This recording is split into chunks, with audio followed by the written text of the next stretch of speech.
नमस्कार दोस्तों। आज से हम स्टार्ट करेंगे मई मंथ के सोसाइटी के करंट अफेयर्स। पॉलिटी हमने ऑलरेडी फिनिश कर ली है। अगर किसी ने नहीं देखी है तो आप जाके चैनल पर वीडियोस देख सकते हैं। सोसाइटी के करंट अफेयर्स में आज हमारा टॉपिक रहेगा bonded labour in India, transgenders exclusion from blood donation, maternal health और वर्ल्ड सोशल रिपोर्ट 2025 में जो रिलीज हुई है। चलिए एक एक करके सभी टॉपिक्स को देखते हैं। सो पहला हमारा जो टॉपिक है वो है bonded labour in India. Context क्या है? कॉन्टेक्स्ट 1 मई को इंटरनेशनल लेबर डे सेलिब्रेट हुआ। इंडिया में ये सेलिब्रेशन स्टार्ट हुआ है 1923 से, चेन्नई या फिर उस टाइम के मद्रास में। सबसे पहले यह ऑर्गेनाइज किया गया था लेबर किसान पार्टी ऑफ हिंदुस्तान के द्वारा। अच्छा, अब समझते हैं कि बॉन्डेड लेबर होता क्या है। तो बॉन्डेड लेबर सिस्टम की अबोलिशन एक्ट 1976 जो है उसके अंदर हमें डेफिनेशन देखने को मिलती है। और ये क्या कहता है? इसके अंदर अगर कोई इंसान किसी पैसे देने वाले के लिए, कोई पैसे लेने वाला इंसान फोर्स्ड वर्क कर रहा है। क्या कर रहा है? Forced work. किस चीज के लिए? या तो उसे लोन चुकाना है, या कोई ऐसी सोशल ओब्लिगेशन है, या फिर हेरिडिटरी डेट है। इन सभी को चुकाने के लिए बिना पे के, यहां ये देखना जरूरी है, या तो बिना पे और लिटिल पे कोई इंसान फोर्सफुली काम कर रहा है तो उसे फोर्स लेबर कहते हैं। ये फोर्स लेबर या तो किसी फिक्स टाइम के लिए हो सकती है, या फिर ये इनडेफिनेट पीरियड के लिए भी हो सकती है। On the other hand national commission on labour जो है, उनके अकॉर्डिंग लेबर जो बॉन्डेज में काम कर रहा हो किसी स्पेसिफिक पीरियड की डेट रीपेमेंट के लिए, उसे हम क्या कहते हैं? Bonded labour. अगर आप डेटा के हिसाब से देखोगे तो ग्लोबल स्लेवरी इंडेक्स 2023 है, वो कहता है इंडिया में 11 मिलियन फोर्स लेबर हैं। और ये 11 मिलियन फोर्स लेबरर्स जो हैं वो G20 कंट्रीज में सबसे ज्यादा आता है। अब इंडिया का गोल क्या है, ये भी बहुत जरूरी हो जाता है। GS3 में हमें ये डेटा बहुत चाहिए होगा। सो ये GS3 का जो गोल है, ये हमारा एलिमिनेशन टारगेट है कि बॉन्डेड लेबर को हम 2030 तक फिनिश कर देंगे। 2030 क्या है? SDG कंप्लीट होने की डेडलाइन। और ये कौन से SDG के अंडर आता है? SDG 8 सब टारगेट .7। सो ठीक है, ये डेटा याद रखना है आपको, हमारे मेंस के वैल्यू एडिशन में काम आएगा। चलिए इसके बाद देखते हैं नेक्स्ट स्लाइड पे कि जो मेन रीजन क्या है बॉन्डेड लेबर के। तो सिंपल सा है कि पहला तो पॉवर्टी ही मिलेगा हमें। सो इंडिया और मोस्टली साउथ अफ्रीका के रीजन में हमें पॉवर्टी देखने को मिलता है, और उसी पॉवर्टी की वजह से हमें बॉन्डेड लेबर भी देखने को मिलता है। दूसरा जो इंपॉर्टेंट पॉइंट है वो अनएम्प्लॉयमेंट और इनफॉर्मल वर्क सिस्टम है। आपको इस पॉइंट को ऑथेंटिफिकेशन देने के लिए क्या करेंगे? ILO की इंडिया एम्प्लॉयमेंट रिपोर्ट का मेंशन कर सकते हैं, जहां क्या कहते हैं, इंडिया में अभी भी 90% ऑफ वर्कर्स जो हैं वो इनफॉर्मल जॉब्स में आते हैं। और इनफॉर्मल जॉब्स में हमें पता है कि सोशल सिक्योरिटी नहीं होती है जल्दी से। तो नो सोशल सिक्योरिटी की वजह से लोग बॉन्डेड लेबर में चले जाते हैं। फिर कास्ट एंड सोशल इनइक्वालिटीज भी एक बहुत बड़ा रोल प्ले करती हैं बॉन्डेड लेबर को बढ़ावा देने के लिए। और यहाँ पर आप डेटा दे सकते हो कि जो बॉन्डेड लेबर हमने ऊपर वाले 1976 के अंडर रेस्क्यू किए थे, उसमें से 80% जो है स्पेसिफिकली SC और ST कम्युनिटी से बिलोंग कर रहे हैं। तो आप अंदाजा लगा सकते हो कि कास्ट कितना मेजर रोल प्ले करती है इस बॉन्डेड लेबर सिस्टम को कंटिन्यू रखने में। नेक्स्ट आता है traditional customs and hereditary system. Traditional custom और हेरिडिटरी सिस्टम में अगर आपने कहीं सुना होगा, नॉर्थ इंडिया से आप हैं तो सीरी नाम सुना होगा आपने बहुत बार। सीरी, सीरी कौन होता है? जो आपका काम कर रहा होता है। देन अधिया मार्ट का सिस्टम मिलता है, जीठा का सिस्टम हमें मिलने को देखने को मिलता है, कामिया नाम से हमें मिलते हैं। और ये सभी क्या है? हमारे ट्रेडिशनली जो सोसाइटी में बॉन्डेड लेबर रखने की जो इंटर जनरेशनल सिस्टम चला आ रहा है, उन्हीं के नाम है। और आज भी ये सोसाइटी में बहुत ज्यादा प्रेवलेंट है। उसके ऊपर अगर देखा जाए तो नेक्स्ट बड़ा रोल आता है एजुकेशन और अवेयरनेस के कम होने का। एजुकेशन कम है तो आपको एम्प्लॉयमेंट जल्दी से नहीं मिल पाता। On the other hand awareness किस बारे में, अवेयरनेस इस बारे में कि मिनिमम वेज तो फिक्स होते हैं इंडिया में, आपको पता नहीं है। तो ना आपको मिनिमम वेज का पता है और ना ही ये पता है कि बॉन्डेड लेबर इटसेल्फ क्या है, इलीगल है। तो अगर ये चीजें पता होगी तो आप ये काम नहीं करोगे, बट इसके बारे में हमें अवेयरनेस ही नहीं है। और इन द एंड प्रैक्टिकली अगर देखा जाए तो वीक इम्प्लीमेंटेशन हमें देखने को मिलता है 1976 के लॉ का। सो 1976 से हमारे यहाँ लॉ है, बट अगर आप स्पेसिफिकली देखोगे तो 2016 से 2021 में हमने सिर्फ 12,760, अप्रोक्सीमेटली 12,000 याद रख सकते हो, लेबर रेस्क्यू किए हैं। जबकि हमें पता है कि 1.84 करोड़ लोग जो है बॉन्डेड लेबर से अफेक्टेड है। तो 2 करोड़ जो हाँ लोग अफेक्टेड है उसमें से हमने बचाया कितनों को, 12,000। तो अपने आप में आंकड़ा बताता है कि लॉज जो है अच्छे से एनफोर्स नहीं हो पा रहे। तो ये जो है मेजर कॉजेस हैं बॉन्डेड लेबर इनटू इंडिया में रहने के। अच्छे से आपको डेटा भी याद रखना है। अब हमें इरेडिकेट करने के लिए क्या करना होगा, हमें कौन से स्टेप लेने होंगे सो दैट हम बॉन्डेड लेबर को कम कर सकें। पहली चीज है कि आइडेंटिफिकेशन और रेस्क्यू सिस्टम जो एक्ट के अंडर आता है ना, उसको और ज्यादा मजबूत बनाइए। मजबूत कैसे बनाओगे, तो देखो हमें सबसे पहले फाइंड आउट करना है कि हाई हाई रिस्क सेक्टर कौन से हैं जहां हमें बॉन्डेड लेबर मिल सकते हैं। तो हाई रिस्क सेक्टर में आपके आ सकते हैं चिमनी भट्टे, जिसे ब्रिक्स किलन्स कहते हैं, माइंस एरिया आता है, या एग्रीकल्चर सेक्टर आता है। यहाँ पे हमें प्रॉपर क्या होना चाहिए, डिस्ट्रिक्ट विजिलेंस कमिटीज स्टेब्लिश कर सकते हैं, प्रोएक्टिव सर्वेस कंडक्ट करवा सकते हैं। और फिर उसके बाद क्या करना है, डिजिटल ट्रैकिंग सिस्टम यूज कर सकते हैं in to monitor and rescue these workers. Fine. तो आइडेंटिफिकेशन और रेस्क्यू एक पहला स्टेप है। उसके बाद हमें लॉज और उनको अकाउंटेबिलिटी फिक्स करनी होगी। लॉज को अच्छे से इन्फोर्स करना है और अकाउंटेबिलिटी फिक्स करनी है। तो स्ट्रिक्ट इम्प्लीमेंटेशन होना चाहिए। जो ऑफेंडर्स हैं उनको प्रोसिक्यूट किया जाना चाहिए। जो केसेस चलते हैं उनको फास्ट ट्रैक के कोर्ट्स के द्वारा देखा जाना चाहिए इनटू स्पेशल कोर्ट्स। और जो ऑफिशियल्स इन चीजों को नेग्लेक्ट करते हैं उनको अकाउंटेबल बनाना चाहिए। सो ये मेन रीजन होंगे। उसके बाद जो सोशल डिस्क्रिमिनेशन होता है उसको हमें अच्छे से टैकल करना होगा। तो इसके लिए क्या कर सकते हैं, हमें टारगेटेड कैंपेन्स चलाने होंगे अगेंस्ट जो सिस्टम हमने पीछे डिस्कस किया है। सीरी सिस्टम हो गया, होलिया सिस्टम हो गया, जेठा सिस्टम हो गया, पाड्याल सिस्टम है, ये जो caste based bonded labour system चला आ रहा है उनके अगेंस्ट हमें कैंपेन चलाने होंगे सो दैट हम अवेयरनेस भी फैला सकें। फिर अब ये नहीं है कि हमें सिर्फ उनको रेस्क्यू करना है। रेस्क्यू करने के बाद आपको क्या करना होगा, जो भी लेबर आपने रेस्क्यू किया है उनको रिहेबिलिटेट करना होगा प्रॉपरली। तो रिहेबिलिटेशन और लाइवलीहुड सपोर्ट प्रॉपर होना चाहिए। सो इसके लिए आप क्या डाटा दे सकते हो कि अंडर सेंट्रल सेक्टर स्कीम ना हमारे पास रिहेबिलिटेशन के लिए कम से कम 1 से 3 लाख रिहेबिलिटेशन फंड्स हैं और वो जितना जल्दी हो सके हमें डिस्पर्स कर देना चाहिए।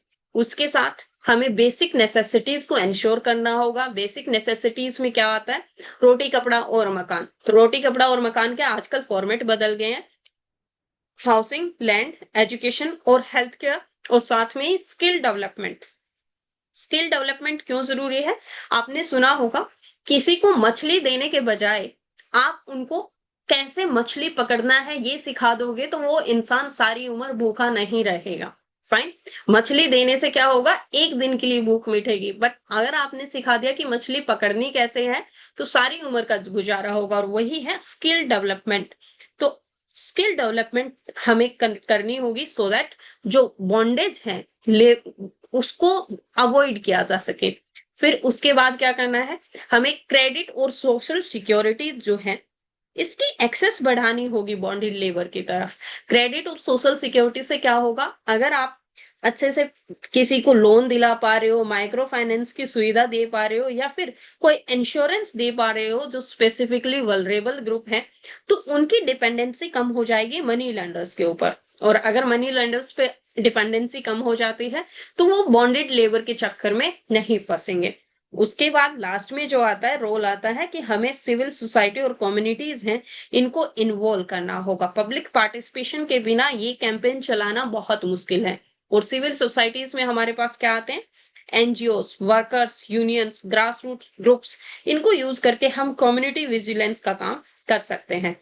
तो ये स्टेप अगर अच्छे से लिए जाएं तो बॉन्डेड लेबर की समस्या इंडिया में कम की जा सकती है। अब नेक्स्ट देखते हैं कि बॉन्डेड लेबर करना जरूरी क्यों है, क्योंकि बॉन्डेड लेबर अपने आप में क्या है, वायलेशन है ह्यूमन डिग्निटी और कॉन्स्टिट्यूशनल राइट्स का।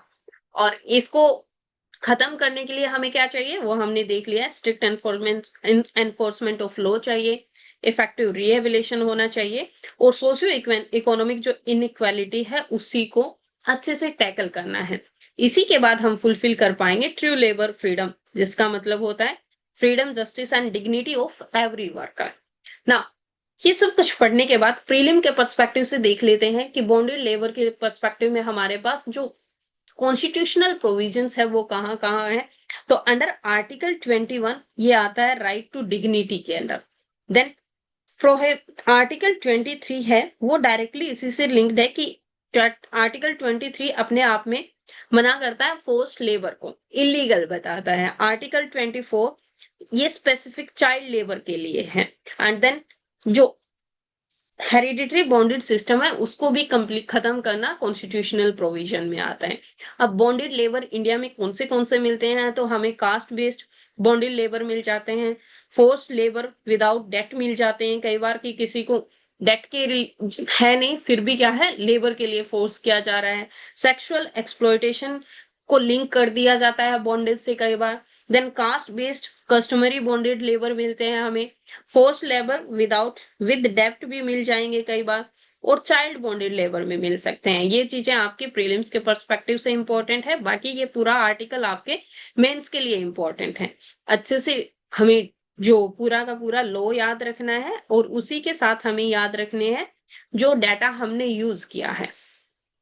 अब नेक्स्ट आर्टिकल देखते हैं जो है हमारा related to exclusion of trans person from blood donation. ये क्या है, अगर आपने कहीं पढ़ा होगा तो एनबीटीसी की गाइडलाइन है। एनबीटीसी क्या है, एनबीटीसी की गाइडलाइंस 2017 से चली आ रही है। वहां एनबीटीसी का मतलब है national blood transfusion council, national blood transfusion council.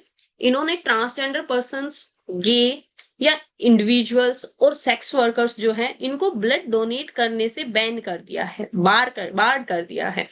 अब सुप्रीम कोर्ट में एक पेटिशन फाइल की गई, उसमें ये कहा गया कि आप कम्युनिटी बेस पे सेक्स वर्कर्स और जो गे इंडिविजुअल्स है या ट्रांसजेंडर पर्सन्स हैं उनको ब्लड डोनेशन करने से मना नहीं कर सकते। ये बात जब पेटिशन सुप्रीम कोर्ट में फाइल की गई तो सुप्रीम कोर्ट ने अभी रिसेंटली क्या बोला है, मई 2025 में, कि सेंटर को एक मेडिकल ओपिनियन लेना चाहिए regarding the ban on preventing transgender people and others to donate blood.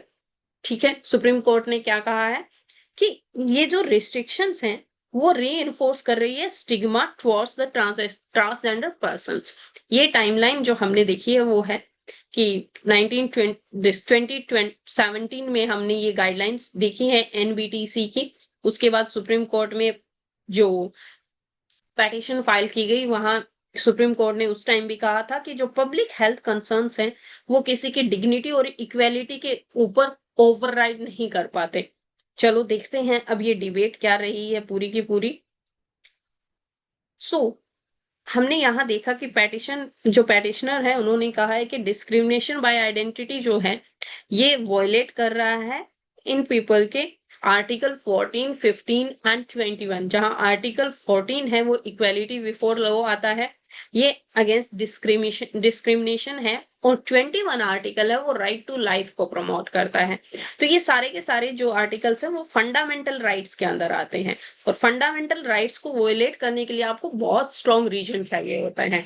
दूसरे साइड पैटिशनर साथ में कह रहा है जो आप कम्युनिटी बेस्ड ब्लैंकेट बैन लगा रहे हो वो बहुत पुराना हो गया, ये अनसाइंटिफिक एंड आउटडेटेड है। अनसाइंटिफिक और आउटडेटेड क्यों है, ये कहता है कि मॉडर्न डे में अगर आप टेस्टिंग मेथड देखोगे तो वहां पे नेट और एलिसा जैसे मेथड है। नेट क्या होता है? हेपेटाइटिस सी को टेस्ट करने का मेथड होता है न्यूक्लिक एसिड एम्प्लीफिकेशन टेस्टिंग। और एलिसा भी इसी प्रकार का एक टेस्ट होता है जो वेरियस इन्फेक्शंस को वेरीफाई करता है। तो अगर आप इन टेस्ट से जब देख पा रहे हो कि कोई ब्लड इन्फेक्टेड है या नहीं, तो फिर आप एक कम्युनिटी को बैन क्यों कर रहे हो? ये पूरा स्टैंड है पेटिशनर का। On the other hand government क्या कह रही है? गवर्नमेंट अपनी पोजीशन में गवर्नमेंट ने बोला है कि जो प्रिकॉशनरी हेल्थ मेजर्स हैं, उनका मेन काम है कि ये जो बैन है वो प्रिकॉशनरी पब्लिक हेल्थ मेजर है। क्योंकि जो ये ग्रुप स्पेसिफिकली बैन किए गए हैं वो हाई रिस्क ग्रुप्स हैं for HIV and hepatitis B and C. Statistically ये प्रूव भी हुआ है कि जो डेटा है वो कहता है कि these groups have more chances of having HIV and hepatitis B. दूसरी साइड जहां नेट और एलिजा की बात आती है तो इंफ्रास्ट्रक्चर गैप है। हर एक ब्लड बैंक के पास ये टेक्नोलॉजीज अवेलेबल ही नहीं है। ये स्क्रीनिंग टेक्नोलॉजीज जो है वो अभी तक हम सब जगह अवेलेबल नहीं करवा पा रहे। और फिर एडमिनिस्ट्रेटिव प्रैक्टिकलिटी के भी इश्यूज हैं कि आइडेंटिटी बेस्ड बैन जो है वो सिमिलर है, जबकि यहाँ बहुत ज्यादा हैवी रिसोर्सेज चाहिए होंगे। और एक प्लस पॉइंट जो गवर्नमेंट यहाँ कह रही है कि कुछ और कंट्रीज भी है जहां पे हमें ये सिमिलर रिस्ट्रिक्शंस देखने को मिलती है। अगर और कंट्रीज हैं वहां पे रिस्ट्रिक्शन देखने को मिलती है, बट सोचने वाली बात ये है कि अब मोस्ट ऑफ द कंट्रीज जो है वो शिफ्ट कर रही हैं टुवर्ड्स इंक्लूसिव स्क्रीनिंग ना। अब देखे हैं कि इंस्टीट्यूशनल मैकेनिज्म और वेलफेयर स्कीम्स वगैरह अगर ट्रांसजेंडर पर्सन्स के लिए चलाई गई है तो वो क्या क्या है, ये भी गवर्नमेंट यूपीएससी की तरफ से पूछा जा सकता है कि गवर्नमेंट इनिशिएटिव क्या लिया गया है to bring the inclusive practices for the transgender persons and others. So पहले तो यहाँ पे national council for transgender persons establish किया गया था जो एडवाइज करता है गवर्नमेंट पॉलिसीज को, मॉनिटर करता है और एड्रेस करता है सारी की सारी ग्रीवेंसेस जो इससे रिलेटेड होती है। फिर हमने देखा कि transgender persons protection of right act 2019 और उस पर रूल बने थे 2020 में, जो गारंटी करता है non discrimination against the persons in the field of education, jobs, health care and housing में यहाँ पर डिस्क्रिमिनेशन नहीं होगा। फिर हमारे पास गृह गृह स्कीम आती है जो शेल्टर होम्स होते हैं। ये हाउसिंग और स्किल ट्रेनिंग साथ में ही रिहेबिलिटेशन के लिए काम आता है। स्माइल स्कीम, तो ये दो स्कीम्स भी आपको याद रखनी है। और हेल्थ केयर के लिए Ayushman Bharat TG plus scheme है जो हेल्थ कवरेज प्रोवाइड करती है हार्मोन थेरेपी, सेक्स रीअसाइनमेंट सर्वे के लिए और काउंसलिंग के लिए भी। सो ये सारे गवर्नमेंट इनिशिएटिव्स लिए गए हैं ट्रांसजेंडर पर्सन्स के लिए। अब जुडिशियल प्रेसिडेंट्स भी हम देख सकते हैं कि जुडिशरी भी ओवर द टाइम इवॉल्व हुई है। और over the time starting from the identity अब हम और भी ज्यादा इवॉल्व हो चुके हैं। तो justice KS Puttaswamy union of India जो 2011 के केस है, इन्होंने right to self privacy as fundamental right दिया था। और इसी में आगे चलकर डेवलपमेंट हुआ NALSA versus union of India case में। और यहाँ क्या हुआ? Right to self identity gender, identify the gender, ये भी पावर दिया गया कि अपना जेंडर आदमी खुद डिसाइड कर सकता है। Held that transgender persons deserve equal rights. And उसी के बाद नवतेज सिंह जौहर वर्सेस यूनियन ऑफ इंडिया के केस में क्या हुआ? सुप्रीम कोर्ट ने सेम सेक्सुअल रिलेशंस को डिक्रिमिनलाइज कर दिया। सो ये सारी जजमेंट्स हमें इंक्लूसिव सोसाइटी की ओर लेके जा रही है। बट स्टिल हमें कहीं ना कहीं ये भी देखना होगा कि ट्रांसजेंडर पर्सन्स को क्या है, ब्लड डोनेशन के राइट्स भी मिलने चाहिए। क्यों चाहिए? क्योंकि जो स्टिग्मा वर्सेस पब्लिक हेल्थ की डिबेट है ना, उसमें हमें दिख रहा है कि जो आप community based stigma, community based risk लेके चल रहे हो, तो ये गाइडलाइंस टोटली लेबल कर रही हैं कम्युनिटीज को as high risk purely based on identity के। आइडेंटिटी से आप बता रहे हो कि कौन हाई रिस्क वाला है। और ये स्पेसिफिकली क्या करेगा? ये और ज्यादा एलिनेट कर देगा ट्रांसजेंडर पर्सन्स को, MSMs को एंड सेक्स वर्कर्स को फ्रॉम पब्लिक हेल्थ सिस्टम्स। साथ ही में इग्नोरिंग मेडिकल एडवांसेस। ये जो बैन लगाया गया है NBTC के द्वारा, वो मेडिकल एडवांसेस को भी तो कंसीडर किया जा सकता था। तो अगर आपको लगता है कि कोई पर्सन जो ये वाले हैं, तो स्पेसिफिकली उनके लिए आप नेट या एलिसा टेस्ट परफॉर्म कर सकते हो। और ये स्पेसिफिक जो बैन है वो फर्दर परपेचुएट कर रहा है स्टीरियोटाइपिंग्स को, कि अगर कोई ट्रांसजेंडर पर्सन है तो उसको मैक्सिमम चांस है कि एचआईवी होगा ही, मैक्सिमम चांस है कि हेपेटाइटिस बी या सी होगा ही। सो ये चीजें फर्दर स्टिग्मा को एनहेंस कर रही है। देन थर्ड पॉइंट जो है वो बैलेंसिंग सेफ्टी एंड डिग्निटी भी आता है। पब्लिक हेल्थ की बात करते हुए कह रही हूँ कि लोगों की सेफ्टी इंश्योर करने के लिए हमने ब्लैंकेट बैन लगाया है, बट ये ब्लैंकेट बैन जो है वो किसी पर्सन की डिग्निटी और राइट टू लाइफ को भी अंडरमाइन कर रहा है, राइट? ठीक है। और इससे क्या होगा, अगर स्टिग्मा एनफोर्स होता है तो ट्रांसजेंडर पर्सन्स धीरे धीरे due to the fear of discrimination medical services या फिर हॉस्पिटल्स को अवॉइड ही करने लग जाएंगे, और वो फर्दर क्या करेगा, इम्पैक्ट करेगा उनके हेल्थ केयर एक्सेस को भी। सो हमें ये चीजें ध्यान में रखनी होगी। अब ट्रांसजेंडर पर्सन्स की डेफिनेशन क्या होती है, वो राइट दिस एक्ट ऑफ 2019 में डिफाइन की गई है। की प्रोविजंस भी इस एक्ट में बताए गए हैं। प्रीलिम्स के पर्सपेक्टिव से ये इंपॉर्टेंट है, इसे अच्छे से पढ़ लीजिएगा। इसी के साथ ये आर्टिकल खत्म होता है और नेक्स्ट आर्टिकल देखते हैं, which is related to maternal health in India. अब रिसेंट कॉन्टेक्स्ट क्या है कि एक रिपोर्ट आई, उसमें कहा गया कि इंडिया में 57% ऑफ वीमेन जो रिप्रोडक्टिव एज में है वो सफर करती है अनडायग्नाइज्ड एनीमिया से, मतलब एनीमिया, और वो भी डायग्नाइज नहीं हो पा रहा। पहले समझना जरूरी है कि एक तो एनीमिया क्या होता है, दूसरा जो मैटरनल हेल्थ है उसका इटसेल्फ मीनिंग क्या है। एनीमिया की डेफिनेशन क्या है कि लो हेमोग्लोबिन लेवल जो रिड्यूस कर देता है oxygen carrying capacity of blood. और इसके रीजन क्या होते हैं, शरीर में आयरन डेफिशिएंसी होती है, लेक ऑफ फोलेट होता है, या फिर विटामिन बी 12 की कमी होती है, विटामिन ए की कमी की वजह से भी हो सकता है। अच्छा, एनीमिया होने की वजह से फिर इसके इम्पैक्ट क्या हो सकते हैं।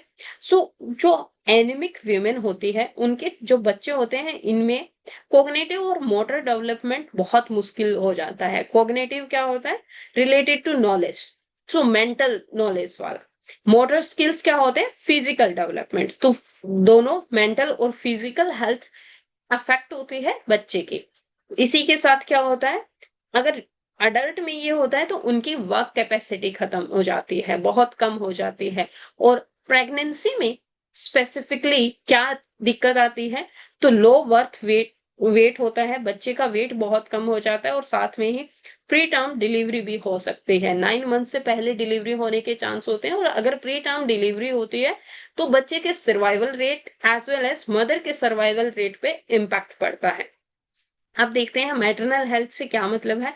मैटरनल हेल्थ का मतलब सिर्फ ड्यूरिंग प्रेगनेंसी नहीं होता, इसका मतलब है health of the women during pregnancy, during child birth, as well as post natal period.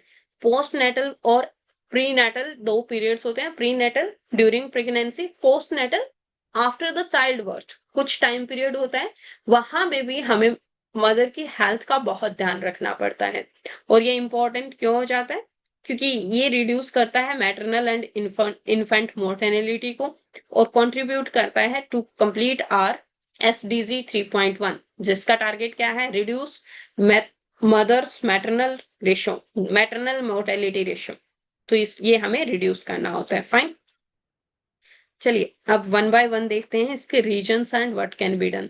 पहले तो की गवर्नमेंट प्रोग्राम्स एंड अचीवमेंट्स, जो हमने प्रोग्राम्स वगैरह चलाए हैं मैटरनल मोर्टिलिटी को फाइंड आउट करने के लिए, और उनकी क्या क्या अचीवमेंट्स हैं। तो हमने कौन से प्रोग्राम्स चलाए हैं, एक तो हमने फाइनेंशियल इंसेंटिव और दिए हैं सेफ डिलीवरीज के लिए, जिस दूसरा हमने फ्री मैटरनल केयर प्रदान की है। फिर हम रियल टाइम मॉनिटरिंग भी करते हैं, साथ में हाई रिस्क प्रेगनेंसी जो होती है उनका अर्ली डिटेक्शन करने के लिए हमारे पास स्कीम है। फिर क्वालिटी स्टैंडर्ड्स प्रोवाइड करते हैं हम मैटरनिटी केयर में, उसका हमने कोई प्रावधान किया हुआ है। और फिर हमने स्किल्ड वर्कफोर्स भी इंड्यूस की है। वन बाय वन देखते हैं हर एक जो इंडिकेटर है उनसे रिलेटेड हमारी कौन सी स्कीम है। तो फाइनेंशियल इंसेंटिव फॉर जो सेफ डिलीवरीज हैं उनके लिए हमारे पास होता है जननी सुरक्षा योजना। ये इंसेंटिवाइज करती है इंस्टीट्यूशनल डिलीवरीज को, कि अगर आप हॉस्पिटल में डिलीवरी करवा रहे हो स्पेसिफिकली एससी एसटी और बीपीएल फैमिली वाले, तो वहां पे आपको कुछ फाइनेंशियल इंसेंटिव्स दिए जाते हैं। केस ट्रांसफर को प्रमोट करती है इंस्टीट्यूशनल डिलीवरी में। और अचीवमेंट्स क्या है कि 1 करोड़ से ऊपर ज्यादा वीमेन ने इसका फायदा उठाया है।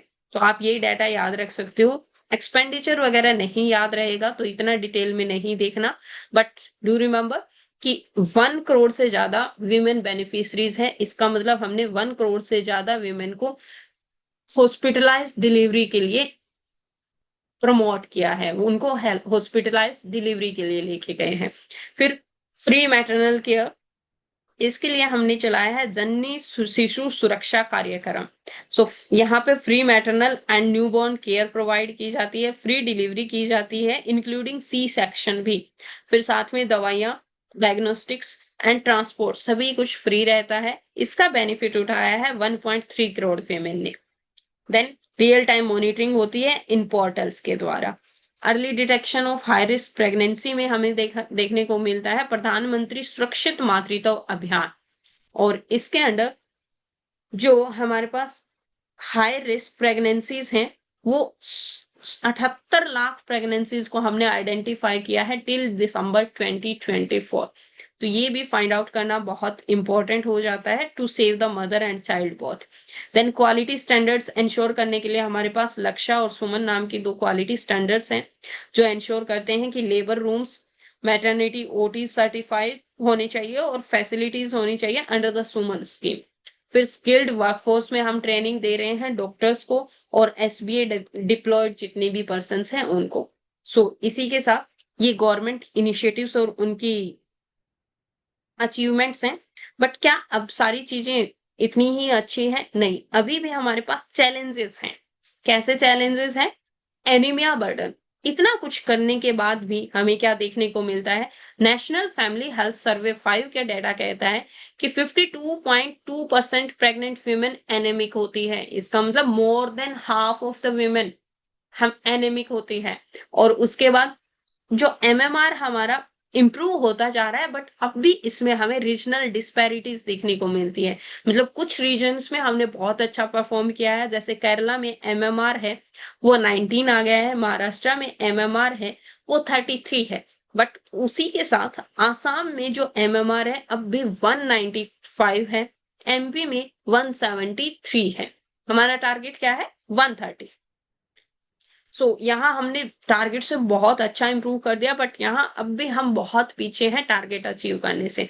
दूसरा चैलेंज ये है कि मैटरनल हेल्थ के अंदर प्री नेटल, चाइल्ड बर्थ और पोस्ट नेटल सभी आते हैं, बट हम अब भी पोस्ट नेटल केयर जो है उसको नेग्लेक्ट कर रहे हैं। अभी भी हमें 1/3 मैटरनल डेथ मिलती है जो पोस्ट डिलीवरी हो जाती है। 1/3 का मतलब 33%। और साथ में हाई रिस्क जो प्रेगनेंसीज हैं, हमने पीछे डाटा देखा कि 78 लाख के आसपास हमने हाई रिस्क प्रेगनेंसीज आइडेंटिफाई की है। Identification is not the only thing ना, उसके बाद फॉलो अप भी तो होना चाहिए। बट इन सब में मोस्टली क्या हमने देखा है, फॉलो अप इनकंसिस्टेंट है, बाद में फॉलो अप ही नहीं हो रहा। अरे पता करना से बात नहीं बनेगा ना, आपको उस चीज का क्योर भी करना होगा, और क्योर कब होगा? जब आप उसका फॉलो अप करेंगे। तो फॉलो अप में अब भी इनकंसिस्टेंसी देखी जा रही है। उसके बाद क्रिटिकल केयर का गैप्स देखने को मिलता है, क्रिटिकल केयर गैप्स मिलता है specifically in BIMARU states, Bihar, Madhya Pradesh, Rajasthan, urban this some specific union territories. So in states में अब भी हमें ट्रांसपोर्ट और रेफरल सिस्टम जो है उनमें गैप देखने को मिलता है। फिर अबॉर्शन से रिलेटेड जो डेथ देखने को मिलती है वो होती है अनसेफ अबॉर्शंस की वजह से। अब भी हमें देखने को मिलता है कि 80 to 20% मैटरनल डेथ्स जो होती है वो अनसेफ अबॉर्शंस की वजह से देखी गई है। और in the last but not the least, human resource shortage भी देखने को मिल रहा है। Lack of specialist for C section या फिर एनेस्थीसिया, इनके लिए स्पेशलिस्ट ही नहीं मिलते, और इसी वजह से हमें बहुत ज्यादा कॉम्प्लिकेशंस देखनी पड़ती है ड्यूरिंग द चाइल्ड बर्थ। इनके साथ एडिशनल चीजें हमें देखने को मिलती है कि मैटरनल हेल्थ में हम जो यूटीआई जिसको कहते हैं यूरिनरी ट्रैक्ट इन्फेक्शंस वो बहुत ज्यादा होते हैं। हाइपरटेंशन, मेंटल हेल्थ को यूजुअली इग्नोर कर दिया जाता है। Hypertension and mental health conditions, इसके बारे में कोई स्पेसिफिकली हमने अभी तक स्कीम्स नहीं देखी है। इसी के साथ पोस्ट नेटल में ओबेसिटी एंड वेट गेन की सिचुएशंस देखने को मिलती है। साथ में अदर इन्फेक्शंस हो जाए तो उसके बारे में अभी तक बहुत ज्यादा कोई क्योर वगैरह नहीं है। सो ये चैलेंजेस अभी भी हमें एड्रेस करने हैं। सो इन चैलेंजेस को एड्रेस करने के लिए हमारे पास क्या वे फॉरवर्ड है? तो सबसे पहले जो जो चैलेंज होते हैं उसी को अपोजिट कर दो, क्या चाहिए? सो हमें स्ट्रेंथन करना होगा post natal and continuum of care. जो पोस्ट नेटल केयर्स है उनको कंटिन्यू करना होगा और इसके लिए हमें चाहिए regular followups. Then high burden states हैं उनको टारगेट करना होगा। सो बिमरू स्टेट्स जो हमने देखे थे उनको टारगेट करना होगा। उसके साथ हमें जो स्किल्ड बर्थ अटेंडेंस है या फिर मिडवाइफरी है उनको भी स्केल अप करना होगा। ह्यूमन रिसोर्स हमें बढ़ाने होंगे। देन उसी के साथ हमें क्या करना होगा? क्रिटिकल केयर और इमरजेंसी ट्रांसपोर्ट है, इनको भी एक्सपेंड करना पड़ेगा। देन एनीमिया और न्यूट्रिशन स्क्रीनिंग होनी चाहिए यूनिवर्सली, कि जब 52% ऑफ वीमेन अगर ये देखा जा रहा है तो इसका मतलब सभी को हमें ट्राई करना ही होगा। सो एंटीनेटल स्क्रीनिंग होनी चाहिए। साथ में जो हेल्थ है उसको हम डिजिटल इंटीग्रेशन कर सकते हैं कि साथ में आप उसको पूरा का पूरा ट्रैक करो। और सबसे ज्यादा जरूरी जो चीज है कि हमें बिहेवियरल चेंज करने होंगे, जेंडर नॉर्म्स को बदलना होगा। जब तक आप कोई चीज के लिए बिहेवियर में चेंज नहीं करोगे ना तब तक लॉस वगैरह कुछ नहीं कर पाते। और इसके लिए हमें क्या करना होगा? एंटीनेंटल केयर उसको प्रमोट करना होगा। जरूरी नहीं है कि सिर्फ आप चाइल्ड बर्थ के टाइम ही ध्यान रखें, ड्यूरिंग द प्रेगनेंसी बहुत ज्यादा चीजें कॉम्प्लिकेटेड हो सकती हैं, हमें एंटीनेंटल केयर पे ध्यान रखना होगा। इंस्टीट्यूशनल डिलीवरी होनी चाहिए। गर्ल चाइल्ड की हेल्थ पर भी इक्वली इंपॉर्टेंट और इक्वली ध्यान होना चाहिए, राइट? सो ये सारे मेजर्स हैं जो हमें अभी लेने चाहिए सो दैट हम और ज्यादा अच्छी बेहतर सिचुएशन कर पाए। इन द लास्ट, हमारा लास्ट आर्टिकल जो है वो वर्ल्ड सोशल रिपोर्ट 2025 से रिलेटेड है। सबसे पहले ये रिपोर्ट जो है वो क्या बताती है? तो ये जो पब्लिकेशन है ये ग्लोबल सोशल डेवलपमेंट ट्रेंड्स और चैलेंजेस को ट्रैक करती है कि ग्लोबली जो जो सोशल डेवलपमेंट हो रहा है उसमें क्या ट्रेंड्स हैं और क्या क्या चैलेंजेस हैं। और स्पेसिफिकली इसका फोकस रहता है equality, economic security and solidarity पे। इसका मेन एम होता है कि हम टैकल कर पाए राइजिंग इनसिक्योरिटीज को, इनइक्वालिटीज को और डिक्लाइनिंग पब्लिक ट्रस्ट को। सो दैट हम क्या कर पाए? Sustainable development. सस्टेनेबल डेवलपमेंट के लिए इन सारी चीजों को ट्रैक करता है। तो फिर सबसे पहले प्रीलिम्स के लिए जरूरी हो जाता है ये जो रिपोर्ट है पब्लिश किसके की द्वारा की जाती है? तो पब्लिशिंग अथॉरिटी इसकी जो है वो यूएन देसा है। यूएन देसा क्या होता है? United nation department of economic and social affairs. Prepare किसके साथ की जाती है? यूएन देसा जो है कोलैबोरेट करती है विद यूएनयू वाइडर। ये क्या है? United Nations university world institute for development and economic research. तो आपको ये तो जरूर याद रखना है कि कौन प्रोड्यूस करता है, ये एक बार के लिए कौन प्रिपेयर करता है इसको अवॉइड कर सकते हो। अब 2025 का जो एडिशन आया है उसका मेन फोकस क्या है? तो इसका मेन फोकस है जो इनइक्वालिटीज इंक्रीज हो रही है, इकोनॉमिक इनसिक्योरिटी है और सोशल फ्रेगमेंटेशन है, इसको कैसे एड्रेस करें और इसके क्या क्या इम्पैक्ट्स हो रहे हैं और इसका मेन इम्पैक्ट क्यों देखे जा रहे हैं? सो दैट हम अचीव कर पाए एसडीजीज को, सस्टेनेबल डेवलपमेंट गोल्स। चलो देखते हैं क्या क्या मेजर फाइंडिंग्स रही है इस रिपोर्ट की और उनको कैसे ओवरकम किया जा सकता है। तो जो मेजर फाइंडिंग्स में हमें देखने को मिलता है, एक तो इकोनॉमिक इनसिक्योरिटीज हैं वो बहुत ज्यादा बढ़ती जा रही है। और इसका डेटा क्या है कि अराउंड 60% ऑफ द पॉपुलेशन है वो इकोनॉमिक इनसिक्योरिटी फील कर रही है। और ये कैसे? इसको अगर थोड़ा सा और इनहेंस करना हो तो इसका मतलब है अब भी 690 मिलियन पीपल जो है वो एक्सट्रीम पॉवर्टी में रहते हैं। तो आप देख सकते हो इकोनॉमिक इनसिक्योरिटी कितनी है। फिर नेक्स्ट पॉइंट है कि इनकम इनइक्वालिटी बढ़ती जा रही है। कितनी हो गई है? Inequality has widened in 2/3 of the countries. जितनी कंट्रीज को देखा उसमें से 67% ऑफ द कंट्रीज में इनइक्वालिटीज बढ़ गई है। ये फिर भी आपको थोड़ा कम लग रहा होगा, पर नेक्स्ट डेटा देखो जो बहुत ही ज्यादा आई ओपनर है। जो रिचेस्ट 1% ऑफ द मैन है ना, of the person in in the world, वो ज्यादा वेल्थ रखते हैं as compare to 95% of the global population. क्या मतलब हुआ? 1% person has more wealth than 95% of population। So एक आदमी के पास, 100 में से एक आदमी के पास इतनी ज्यादा वेल्थ है जितनी 95% के पास कंबाइंड नहीं है। इनको अगर कंबाइन भी कर दे तो भी उससे ज्यादा वेल्थ मिल रही है, और ये लेवल है इनइक्वालिटीज का। उसके बाद जो प्री प्रिकरियस लाइवलीहुड्स और जॉब्स हैं उसको ट्रैक करने में ये क्या कह रही हैं कि मेजरली जो एम्प्लॉयमेंट है वो आज भी डोमिनेट किया जा रहा है इनफॉर्मल और इनसिक्योर एम्प्लॉयमेंट के द्वारा। तो most of the persons into Africa and south Asia वो इनफॉर्मल वर्क में इन्वॉल्व है, साथ ही में वहां पे कोई सिक्योरिटी भी नहीं है। और इसी वजह से क्या होता है, यहाँ पे बहुत ज्यादा अनस्टेबल इनकम रहती है। अनस्टेबल इनकम होगी तो ये फिर से क्या होगा, इकोनॉमिक इंस्टेबिलिटी को लेके जाएगा।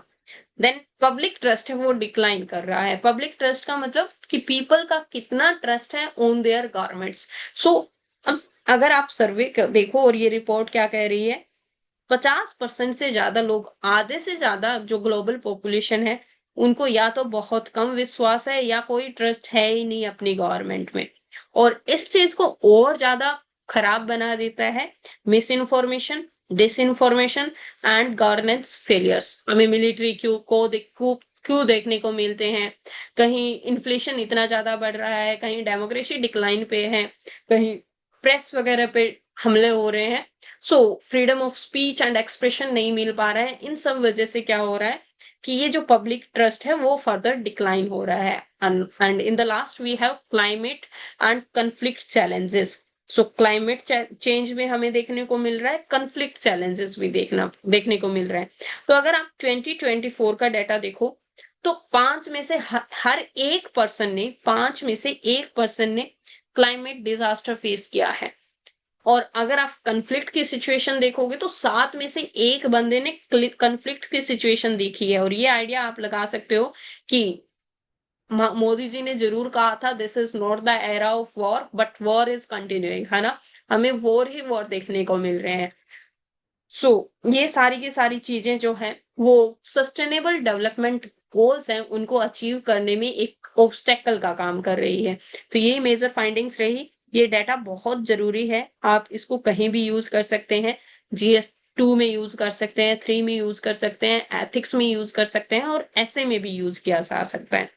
अब मेजरली अगर हमने देखा तो पॉलिसी गैप्स तो आपको समझ आ ही गए होंगे कि जो पॉलिसी गैप्स है वो वीक सोशल प्रोटेक्शन की वजह से है, अनफेयर टैक्सेशन स्ट्रक्चर्स की वजह से है, पब्लिक सर्विसेज में बहुत ज्यादा अंडर इन्वेस्टमेंट हो रहा है, इस वजह से भी आपको कहीं ना कहीं इनकम इनसिक्योरिटीज देखने को मिल रही है, इनइक्वालिटीज देखने को मिल रही है। रिकमेंडेशंस क्या दिए गए हैं यूएन देशा के द्वारा, तो सोशल सेफ्टी नेट्स जो है उनको स्ट्रेंथन करना चाहिए, लोगों की सोशल सिक्योरिटी कंफर्म करनी चाहिए, जो टैक्सेशन सिस्टम है वो प्रोग्रेसिव होना चाहिए, और पब्लिक इन्वेस्टमेंट को बढ़ावा देना चाहिए, जिससे क्या होगा कि जो डेवलपमेंट मेंटल गैप है रिच और पुअर नेशन के बीच उसको कम किया जा सकते। सो इसी के साथ हम सोसाइटी का पहला पोर्शन खत्म करते हैं। अगर आपको वीडियोस पसंद आ रही है तो लाइक, कमेंट, शेयर और सब्सक्राइब कीजिए। दूसरी वीडियोस जल्द ही आएगी। Thank you.